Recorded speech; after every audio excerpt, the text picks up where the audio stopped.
There has been some fear-mongering about the earthquakes near the Reykjavik. This is the Brennisteinsfjalla volcanic system, and people have called it earthquake swarms. And nothing like earthquake swarms can be seen in these charts and the depth also I'm showing here. Earthquake swarm was this, January 14, 2024. Earthquakes picked up hundreds, near 1,000 almost, earthquakes happened, and then at the depth we could see that this has risen earthquakes level to near the ground, and we had eruption. This one in the Brennisteinsfjalla is actually nothing like that. It's not an earthquake swarm at all, so that is out of the way. Earth inside is hot. It's not molten, but it's rock, and the inner core is liquid iron, of course. The mantle is made of a rock which is solid, but it creeps under the heat. But because it's under pressure, it cannot really melt. But it has convection cell through the creeping, and when it reaches the surface, it actually can break apart the earth crust like eggshells. By thinning the earth crust, the mantle rises, pressure reduced, melts, forms magma, and the magma can erupt then. This is the reason Eurasian plate and North American plate are separating from each other.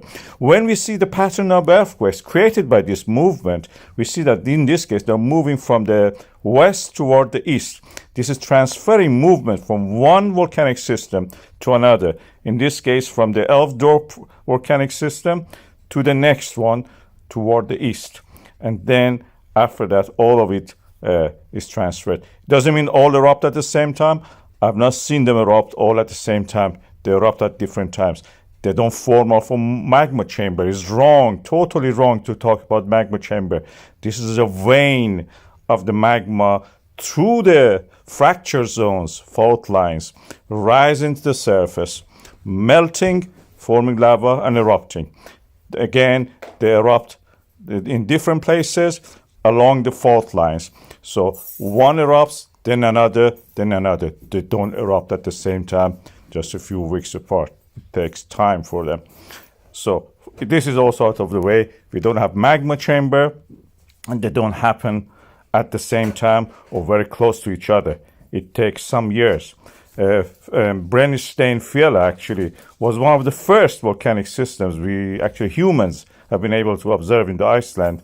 We have been witnessing this. The earthquakes there we are seeing now at the depth of 5 to 6 kilometers to 4.5 kilometers are just tectonic.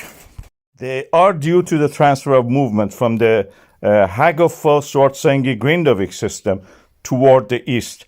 They're accommodating the movement through transform faults. What actually we have now is a Svartsengi actually has reached the threshold for the eruption, Svartsengi to Grindavik. And this is what we are missing now if we pay attention to those deeper earthquakes in the Brennisteinsfjalla, which has nothing to do with eruption at this stage, at least in this year. This one in the Grindavik, Svartsengi, Blue Lagoon, and Hagafell and Sundunka may erupt soon, probably in the next few weeks. That's the one to watch.